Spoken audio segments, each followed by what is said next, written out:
كنا لنهتدي لولا أن هدانا الله لقد جاءت رسول ربنا بالحق الحمد لله الذي جعلنا المسلمين. Amin apa? Amin. Capek hari ya. Saya juga capek pada turun. Allahumma ja'alna muslimin. Allahumma ja'alna tagatana muslimin.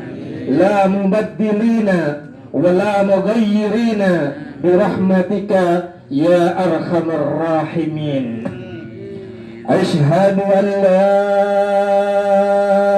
ilaha illallah. Ashhadu an la ilaha illallah. Wa ashhadu anna Muhammadar Rasulullah. Allahumma salli wa sallim ala sayyidina Muhammadin al-fatih lima ughliqa wal khatim lima sabaq nashiril haqqi bil haqq wal hadi ila siratikal mustaqim wa ala alihi haqqa qadrihi wa miqdarihi al-azim. Sadaqallahul azim wa sadaqa rasul nabiyil karim wa ala alihi wa ashabi ajmain, amma ba'd. Hadratul mukarramun, para alim, para ulama, tokoh masyarakat Jamiatul Hujjaj, terkhusus dan teristimewa keluarga besar almarhum Bapak Haji Nisam bin Haji Jabat Nasim, Haji Nasim bin Haji Jabat, yang alhamdulillah pada malam ini malam ke-40 hari ya 40 hari kepulangan beliau ke rahmat Allah Subhanahu wa ta'ala. Terkhusus teristimewa para guru-guru kita semua, subhanallah, sebuah kemuliaan, sebuah kebahagiaan ketika kita semua masih diberi kesempatan oleh Allah Subhanahu wa ta'ala bisa duduk bersimpuh, kita bisa sama-sama bermuwajahah, bertatap muka dengan para alim ulama, para guru-guru kita, yang insya Allah dengan kehadiran beliau di sini insya Allah menambah keberkahan di malam ini. Amin ya Allah ya Rabbal Alamin. Hadirin wal hadirat jamaah yang dimuliakan Allah Subhanahu wa ta'ala, yang tidak bisa saya sebutkan satu persatu, namun insya Allah tidak mengurangi rasa hormat dan takdim saya. Dan memang kalau disebutin lama bisa sampai pagi. Ya Pak? Iya, belum kenalan lagi. Hadirin yang dimuliakan Allah Subhanahu wa ta'ala, puji syukur kita sama-sama panjatkan kehadirat Allah. Pada malam ini kita dikumpulkan oleh Allah Subhanahu wa ta'ala dalam mabhatlah mubarakah, kumpulan yang insya Allah mendapatkan kemuliaan di hadapan Allah Subhanahu wa ta'ala. Kemuliaan kumpulan yang insya Allah mendapatkan kecintaan daripada baginda Rasulullah sallallahu alaihi wasallam. Hadirin yang dimuliakan Allah Subhanahu wa ta'ala, tak luput dan tak lupa kita sama-sama bersolawat kepada junjungan kita Kanjeng Nabi Muhammad sallallahu alaihi wasallam, pada para sahabat dan keluarganya. Insya Allah kita semua yang hadir di sini termasuk umat-umat kebanggaan Rasulullah sallallahu alaihi wasallam, umat-umat yang insya Allah mendapatkan syafaatul ujma di yaumil qiyamah. Amin amin ya Allah ya Rabbal Alamin. Hadirin yang dimuliakan Allah Subhanahu wa ta'ala, subhanallah, pada malam ini kita memperingati atau mungkin mengenang kepulangan orang tua kita yang insya Allah wafatnya husnul khatimah. Kenapa saya berkeyakinan husnul khatimah? Karena dengan hadirnya para jamaah yang hadir di sini, yang itu banyak berarti menandakan beliau adalah orang yang baik. Dengan adanya kita sama-sama bisa bermuwajah, bisa bersilaturahmi, dengan jalan kita diundang ke rumah ini, tentunya keluarganya adalah keluarga yang baik. Insya Allah hadirin yang dimuliakan Allah Subhanahu wa ta'ala, kemuliaan, kebahagiaan ketika kita sudah pulang ke rahmatullah, tiada lain dan tiada bukan. Ketika kita pulang masih ada yang mendoakan. Kalau almarhum sudah jelas, almarhum sudah jelas, sudah wafat, ya. Kita doakan semua. Nah kita belum tahu. Makanya di awal kita berdoa kepada Allah Subhanahu wa taala, Allahumma tawaffana muslimin. Ya Allah, wafatkan kami dalam keadaan beragama Islam. Ya Allah, wafatkan kami semua dalam keadaan memeluk agama Islam. Itu doa kita. Tiap hari kita berdoa, ya Allah biha, ya Allah biha, ya Allah bihusnil khatimah. Kita pengen wafatnya dalam keadaan husnul khatimah. Hadirin yang dimuliakan Allah Subhanahu wa taala. Kemuliaan, kebaikan yang kita harapkan tiada lain dan tidak bukan doa ketika kita sudah wafat. Karena ketika sudah kita wafat, kita sudah meninggal, hadirin dimuliakan Allah Subhanahu wa taala, apa yang kita banggakan? Tidak ada lagi jabatan, hadirin, nggak ada. Kalaupun presiden mati yang injak-injak, apalagi RT. Presiden aja mati, masya Allah, tidak harganya, tidak ada harganya. Bangkai presiden dijual nggak laku, laku nggak kira-kira? Lurah mati, bangkainya kagak laku, masih mending teri. Teri tahu bu teri? Teri mati, kita jual ada yang beli, mahal lagi. Masya Allah. Lalu apa lagi yang kita sombongkan ketika kita seperti itu? La yanfa'u malun wala banun illa man atallaha biqalbin salim. Ketika saat seperti ini, ketika kita wafat, ketika meninggal, la yanfa'u malun wala banun, tidak lagi itu ada manfaatnya kita. Apalagi kita membangga-banggakan harta kita. Tidak ada. Harta kita yang kita bangga-banggakan, kontrakan yang banyak berjejer, akan dibawa mati sama kita. Punya anak sarjana S1, S2, S3, ada kulkas masuk, nggak ada gunanya buat kita. Nggak ada. Ketika kita sakaratul maut, ketika kita dijemput oleh malaikat Israel, tidak ada lagi la yanfa'u malun wala banun illa man atallaha biqalbin salim. Hanya hati yang selamat. Hati yang selamat, hati yang selalu di dalam hatinya ada Allah Subhanahu wa ta'ala. Nggak ada lagi. Maka subhanallah, nih peringatan yang nyata.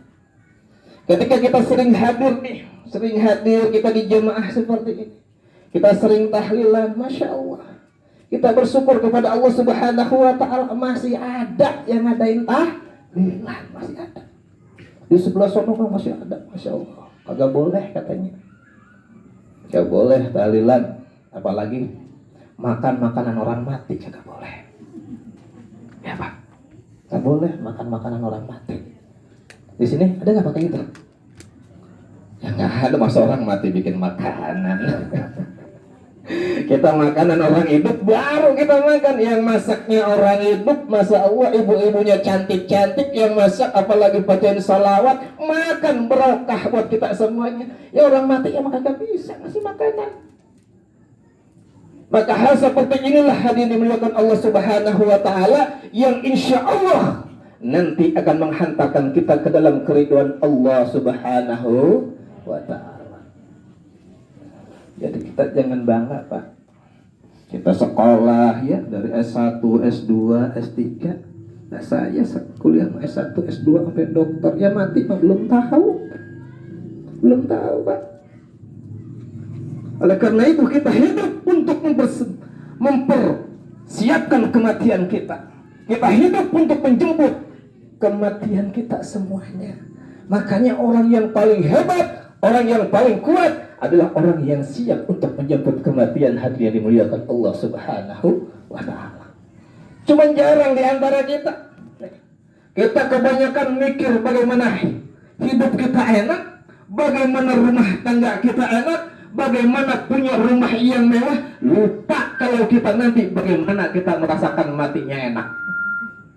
Pernah nggak berpikir?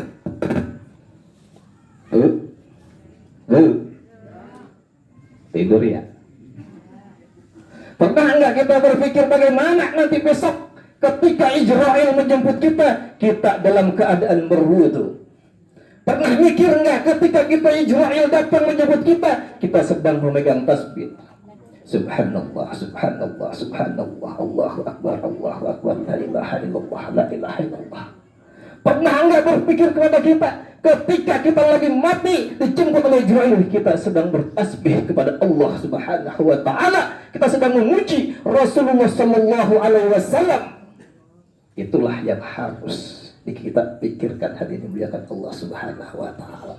Ini ayat yang nyata nih kita sama-sama. Kalau kematian tidak membuat kita sadar, kalau kematian tidak membuat kita bertambah keimanan kepada Allah Subhanahu wa taala, lalu mau apa lagi yang membuat hati kita ingin selalu mengingat Allah Subhanahu wa taala? Kematian mah udah pasti, Pak. Bu. Makanya kalau ibu-ibu kan sering nyanyi ya. Bila Ijrail, lagu badan lupa. Ketika Israel datang, bila Israel datang memanggil, badan terbujur di pembaringan. Nah, bukan penyanyi, suaranya soak. Ketika Israel datang, hadirin menyaksikan Allah Subhanahu wa taala, kita melihat, masya Allah, hanya tubuh kita yang terbujur kaku, hadirin dimuliakan Allah Subhanahu wa taala. Punya istri cantik cuma nangisin, punya anak ganteng cuma nangisin, punya anak jadi pejabat cuma nangisin, tidak bisa berbuat apa-apa, hadirin dimuliakan Allah Subhanahu wa taala. Disinilah perlunya kita edukasi, perlunya kita memantapkan keimanan kepada anak-anak kita, perlunya kita berikan pendidikan agama kepada anak-anak kita, hadirin dimuliakan Allah Subhanahu wa taala. Kita bangga. Bahkan ibu-ibu, mungkin banyak ibu-ibu atau bapak-bapak banyak bangga ketika mengantar anaknya les bahasa Inggris. Ada nggak? Banyak ya? Bangga ketika ngantar anaknya les bahasa Jerman. Ngapain? Les. Itu anak saya lesnya bahasa Jerman. Kemarin nilainya Masya Allah, bahasa Inggrisnya 10 semua. Tapi tidak banyak kerinduan Allah Subhanahu wa taala ketika ibunya menenteng anaknya datang kepada ustaz, ini anak saya, ajarkan ngaji, ajarkan akhlak. Ada nggak yang begitu? Gak ada. Kata guru ngaji kagak kenal itu mak bapaknya siapa. Benar ini mah, benar di sono di Depok.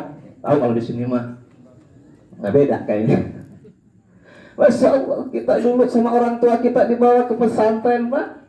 Ya, dibawa adanya ngaji. Kita ditemuin sama orang tua kita, sama kiai yang dipasrahin bahasanya, Pak. Didik anak saya. Saya ingat, Masya Allah, ketika saya mau ngaji dulu, begitu yang nganterin saya bukan orang tua saya.